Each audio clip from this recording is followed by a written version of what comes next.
بسم اللہ الرحمن الرحیم۔ محترم ناظرین، آج کی اس ویڈیو میں آپ کو بتاؤں گی قرآن پاک میں ذکر کیے گئے اس واقعے میں کہ حضرت عزیر علیہ السلام 100 سال کی وفات کے بعد دوبارہ زندہ ہو کر اپنے گھر پہنچے تو آپ کے بیٹے کی عمر 100 سال سے بھی زیادہ تھی، لیکن آپ کی عمر 40 سال، آپ کے پوتے پوتیاں بھی تھے۔ آپ نے کیسے اپنی پہچان کروائی؟ تو اس قرآنی واقعے کو سننے کے لیے ویڈیو کو مکمل دیکھیں۔ اگر آپ جاننا چاہتے ہیں کہ ان کی وفات کیسے ہوئی، 100 سال یہ کس حالت میں رہے اور دوبارہ کیسے زندہ ہوئے، یہ ویڈیو میں بنا چکی ہوں۔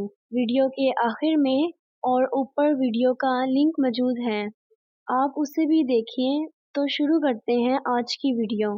ناظرین، 100 سال وفات سے زندہ ہونے کے بعد حضرت عزیر علیہ السلام شہر کا دورہ فرماتے ہوئے اس جگہ پہنچ گئے جہاں 100 برس پہلے آپ کا مکان تھا۔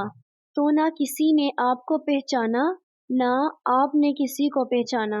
ہاں، البتہ یہ دیکھا کہ ایک بہت ہی بوڑھی اور اپاہج عورت مکان کے پاس بیٹھی ہے، جس نے اپنے بچپن میں حضرت عزیر علیہ السلام کو دیکھا تھا۔ آپ نے اس عورت سے پوچھا کہ کیا یہی عزیر کا مکان ہے؟ تو اس عورت نے جواب دیا، جی ہاں۔ پھر بڑھیا سے پوچھا کہ عزیر کا کیا ذکر ہے؟ ان کو تو 100 برس ہو گئے کہ وہ بالکل لاپتہ ہو چکے ہیں۔ یہ کہہ کر بڑھیا رونے لگی۔ تو آپ نے فرمایا، اے بڑھیا، میں ہی عزیر ہوں۔ تو بڑھیا نے کہا کہ سبحان اللہ، آپ کیسے عزیر ہو سکتے ہیں؟ آپ نے فرمایا کہ اے بڑھیا، مجھ کو اللہ تعالیٰ نے 100 برس مردہ رکھا، پھر مجھ کو زندہ فرما دیا اور میں اپنے گھر آ گیا ہوں۔ تو بڑھیا نے کہا کہ حضرت عزیر علیہ السلام ایسے باکمال تھے کہ ان کی ہر دعا قبول ہوتی تھی۔ اگر آپ واقعی عزیر ہو تو میرے لیے دعا کیجیے کہ میری آنکھوں میں روشنی آ جائے اور میرا فالج اچھا ہو جائے۔ حضرت عزیر علیہ السلام نے دعا کر دی تو بڑھیا کی آنکھیں ٹھیک ہو گئیں اور اس کا فالج بھی اچھا ہو گیا۔ پھر اس نے غور سے آپ کو دیکھا تو پہچان لیا اور بول اٹھی کہ میں شہادت دیتی ہوں کہ آپ یقیناً حضرت عزیر ہی ہیں۔ پھر وہ بڑھیا آپ کو لے کر بنی اسرائیل کے محلے میں گئی۔ اتفاق سے وہ سب لوگ ایک مجلس میں جمع تھے اور اسی مجلس میں آپ علیہ السلام کا بیٹا بھی موجود تھا جو 118 برس کا ہو چکا تھا، اور آپ کے چند پوتے بھی تھے جو بوڑھے ہو چکے تھے۔ بڑھیا نے مجلس میں شہادت دی اور اعلان کیا کہ اے لوگو، بلا شبہ یہ حضرت عزیر ہی ہیں، مگر کسی نے بڑھیا کی بات کو صحیح نہیں مانا۔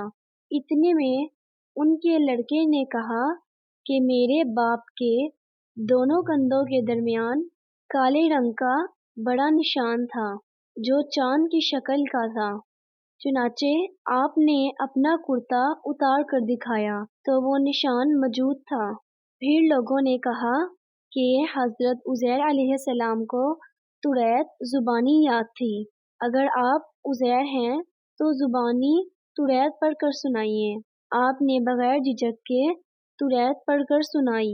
بخت نصر بادشاہ نے بیت المقدس کو تباہ کرتے وقت 40,000 توریت کے عالموں کو چن چن کر قتل کر دیا تھا، اور توریت کی کوئی بھی جلد اس نے باقی نہیں چھوڑی تھی۔